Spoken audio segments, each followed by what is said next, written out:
अस्सलाम वालेकुम everyone, Mirza academy में आपको खुश आमदीद। इस वीडियो में हम ECAT 2009 का केमिस्ट्री पोर्शन डिस्कस करेंगे। So let's start it. The first MCQ is the diameter of an atom is in order of. एक एटम का जो डायमीटर है वो किस ऑर्डर में होता है, तो वो होता है 0.2 नैनोमीटर के ऑर्डर में। So Charlie is the correct option. The next is which of the following are isoelectronic species. Isoelectronic species वो होती हैं जिनमें इलेक्ट्रॉन की अरेंजमेंट सेम होती है।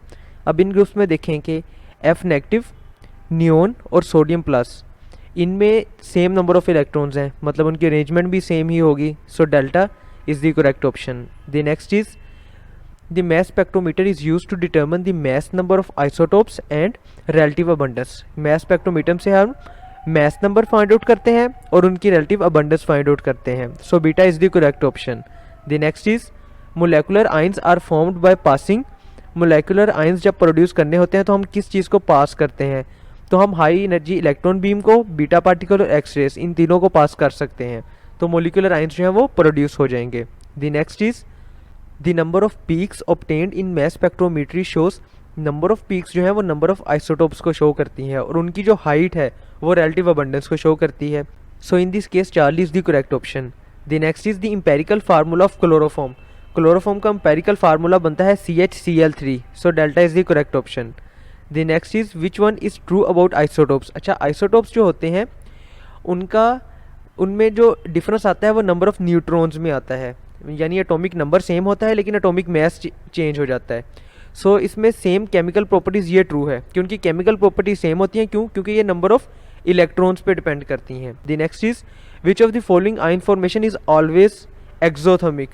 सो जो आपके पास यूनी नेगेटिव आयन फॉर्मेशन है ना, वो हमेशा एक्सोथर्मिक ही होती है। The next is which of the following statement about isotopes is correct. तो स्टेटमेंट ये बनती है कि इवन एटॉमिक नंबर और इवन मैस नंबर जिन आइसोटोप्स का है वो अबंडेंट है, यानी वो तादाद में ज़्यादा है।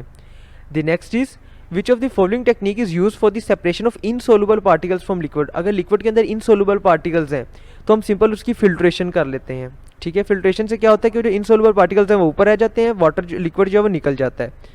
The next is which of the following way is use for the classification of chromatography. Chromatography में हम शेप, फेज और मैकेनिज्म, इन तीनों की क्लासिफिकेशन करते हैं। ठीक है, इन तीनों वेज को यूज करते हैं। The next is the fluted filter paper. Fluted filter paper वो होता है जिसमें हम उसका सरफेस एरिया हमने इंक्रीज किया होता है। इज यूज्ड, वो यूज़ किस लिए होता है कि वो रेट ऑफ फिल्ट्रेशन को इंक्रीज़ कर देता है, क्योंकि फिल्ट्रेशन बेसिकली एक स्लो प्रोसेस है।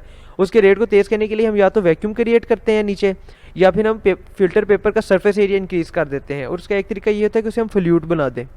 Okay, the next is safe and the most reliable method of drawing crystals is through vacuum desiccator. Vacuum desiccator में हम क्रिस्टल्स को ड्राई करते हैं, और ये सबसे आसान तरीका है और सबसे रिलायबल मेथड है। The next is a substance having a very high vapor pressure at its melting point on heating will show sublimation। बहुत हाई वेपर प्रेशर होगा तो वो डायरेक्ट सब्लिमेशन शो कर देगा, वो लिक्विड फेज से गुजरेगा ही नहीं। The next is a process controlled by distributive law। Distributive law जो है वो सॉल्वेंट एक्सट्रैक्शन को कंट्रोल करता है। Okay, the next is a technique of partition chromatography in which the solvent is in a pool at the bottom of the container. Container के नीचे हम थोड़ा सा सोलवेंट डाल देते हैं, उसमें हम एक पेपर लटका देते हैं। ठीक है, तो इसे हम कहते हैं असेंडिंग क्रोमेटोग्राफी, कि नीचे से फिर सोलवेंट जो है वो ऊपर की तरफ चढ़ता है। The next is different components of a mixture have different RF values due to their different distributive coefficients in the solvent. कि उनका जो डिस्ट्रीब्यूशन कोफिशिएंट है ना वो डिफरेंट होता है, सो उनकी RF वैल्यूज जो है वो डिफरेंट होंगी। The next is branch of chemistry that deals with the complete qualitative and quantitative analysis of a substance. अगर हम उसकी कंप्लीट क्वांटिटेटिव और क्वालिटेटिव दोनों एनालिसिस करेंगे तो उसे हम कहेंगे एनालिटिकल केमिस्ट्री। ठीक है, the next is identification of the components of a sample. एक सैंपल के सिर्फ कंपोनेंट्स को आइडेंटिफाई करना कि इसमें कौन कौन सा कंपोनेंट है, तो उसे हम कहते हैं क्वालिटेटिव एनालिसिस। ओके, और अगर हम ये फाइंड आउट करें कि हर कंपोनेंट की कितनी क्वांटिटी प्रेजेंट है, या वो किस रेशियो में प्रेजेंट है, कितने ग्राम कितने किलोग्राम्स में प्रेजेंट है, तो उसे हम कहेंगे क्वांटिटेटिव एनालिसिस। ठीक है, क्वालिटेटिव मतलब क्वालिटी कि उसमें क्या क्या चीज़ें, क्वांटिटेटिव कि हर एक चीज़ की क्वांटिटी कितनी है।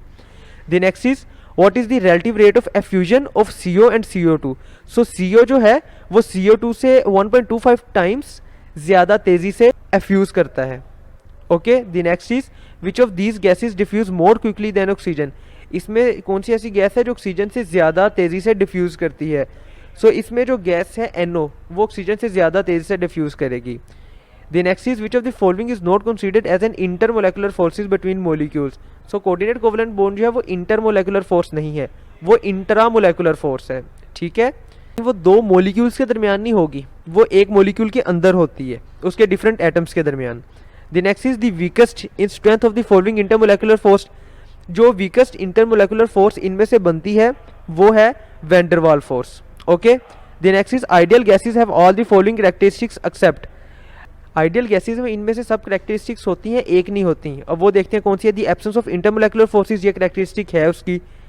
Collision among the molecule of an ideal gas are perfectly elastic, ये भी प्रॉपर्टी है। The molecules occupy no space, ये इसकी प्रॉपर्टी नहीं है, ठीक है। मॉलिक्यूल्स ने बेशक माइनर सी लेकिन स्पेस तो कवर करनी है। The next is under what condition the gas deviate from ideal behaviour. Ideal behaviour से वो कब डेविएट करेगी, वो करेगी लो प्रेशर टेम्परेचर पे और हाई प्रेशर पे, ठीक है। टेम्परेचर लो कर दिया तो उनकी स्पीड कम हो जाएगी, आपस में जो फोर्सेज हैं वो स्ट्रॉन्ग हो जाएंगी। और हाई प्रेशर में भी ये होगा कि मॉलिक्यूल्स एक दूसरे के करीब आ जाएंगे, फोर्सेज स्ट्रॉन्ग हो जाएंगी। और इन दोनों कंडीशन में जो आइडियल बिहेवियर है वो पीछे कहीं रह जाएगा, उससे वो गैस डेविएट कर जाएगी। सो delta is the correct option. The next is which one has the lowest density at room temperature. Room temperature पे जो लोएस्ट डेंसिटी बनती है वो बनती है NH3 की। Okay, the next and the last one for this section is the introduction of Kelvin scale in thermometry is according to Charles law.